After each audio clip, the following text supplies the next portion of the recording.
नमस्कार, मी सुनील. आपण पाहतात आवाज इंडिया मराठी. आता एक नजर टाकूयात महत्त्वाच्या घडामोडींवर. राज्यातील 29 महानगरपालिकांच्या महापौरपदासाठी आज आरक्षणाची सोडत जाहीर होणार आहे, ज्यावर संपूर्ण राज्याचं लक्ष मंत्रालयाकडे लागलं आहे. नगरविकास राज्यमंत्री माधुरी मिसाळ यांच्या उपस्थितीत सकाळी 11 वाजता मंत्रालयाच्या 6व्या मजल्यावर ही सोडत सुरू होणार आहे.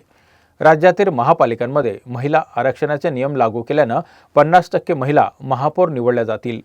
यामध्ये 4 महापालिकांमध्ये ओबीसी महिला तर 9 महापालिकांमध्ये खुल्या प्रवर्गातील महिला महापौर होतील. उर्वरित 14 महापालिकांमध्ये सर्वसाधारण प्रवर्गासाठी संधी उपलब्ध होईल. मुंबई महापौरपदासाठी भाजप आणि एकनाथ शिंदे यांच्यात रस्सीखेच सुरू असताना उद्धव ठाकरे यांच्या शिवसेनेला महापौर होण्याची शक्यता वर्तवली जात आहे. आज राज्यातील 29 महापालिकांमध्ये महापौर पदासाठी आरक्षण जाहीर होईल. जर एसटी प्रवर्गासाठी आरक्षण लागलं तर उद्धव सेनेला 2 एसटी नगरसेवक असल्यामुळे बहुमत नसतानाही महापौर पद मिळण्याची लॉटरी लागू शकते. खुल्या प्रवर्गातील आरक्षण लागू झाल्यास महापौर पद मिळणं कठीण ठरेल. भाजप आणि शिंदेसेना यांच्यातील संघर्षामुळे एका वर्षासाठी उद्धव सेनेला महापौर देऊन पुढील 4 वर्ष भाजपकडे महापौर ठेवण्याचा पर्यायही चर्चेत आहे.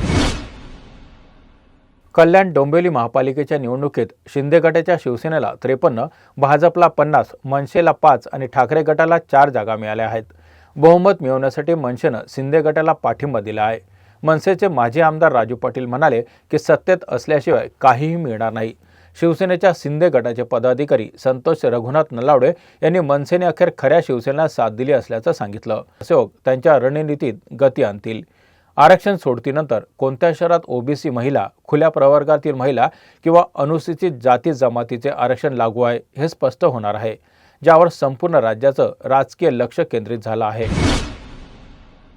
मुंबई महापालिकेच्या निवडणुकीत ठाकरेंच्या शिवसेना तिकिटावर प्रभाग क्रमांक 157 मधून निवडून आलेल्या डॉक्टर सरिता मस्के या नगरसेविका गट नोंदणीसाठी पक्षाच्या बैठकीत अनुपस्थित राहिल्यानंतर चर्चेत आल्या होत्या. काही काळ त्या एकनाथ शिंदे गटाशी संपर्कात असल्याचं समजत होतं, पण मध्यरात्री त्यांनी पुन्हा ठाकरेंच्या शिवसेनेशी संपर्क साधला. सरिता मस्के मिलिंद नार्वेकर यांच्या निवासस्थानी दाखल झाल्या आणि आज सकाळीच उद्धव ठाकरेंची भेट घेण्यासाठी मातोश्रीकडे जाणार आहेत.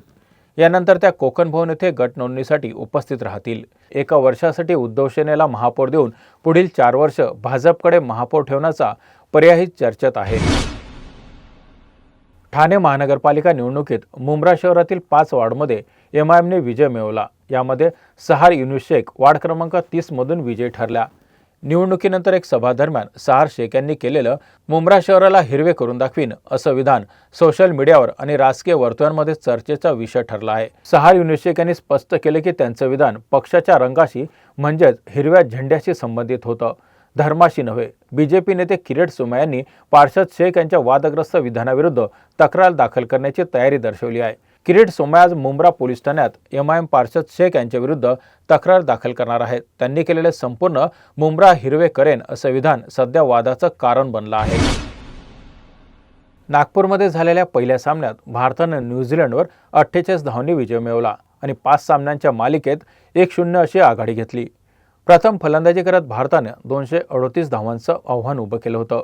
अभिषेक शर्मा यांनी दमदार फलंदाजी करत सर्वाधिक 84 धावा केल्या, तर रिंकोसी यांनी नाबाद 44 धावांची उपयुक्त खेळी साकारली.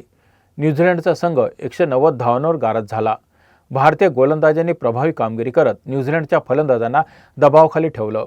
शिवम दुबे आणि वरुण चक्रवर्ती यांनी प्रत्येकी 2 विकेट घेतल्या, तर अर्शदीप सिंग आणि हार्दिक पांड्या आणि अक्षर पटेल यांनी प्रत्येकी 1 विकेट घेत भारताच्या विजयात महत्त्वाची भूमिका बजावली. या बातमीपत्रात इथेच थांबत आहोत. पाहत राहा आवाज इंडिया मराठी.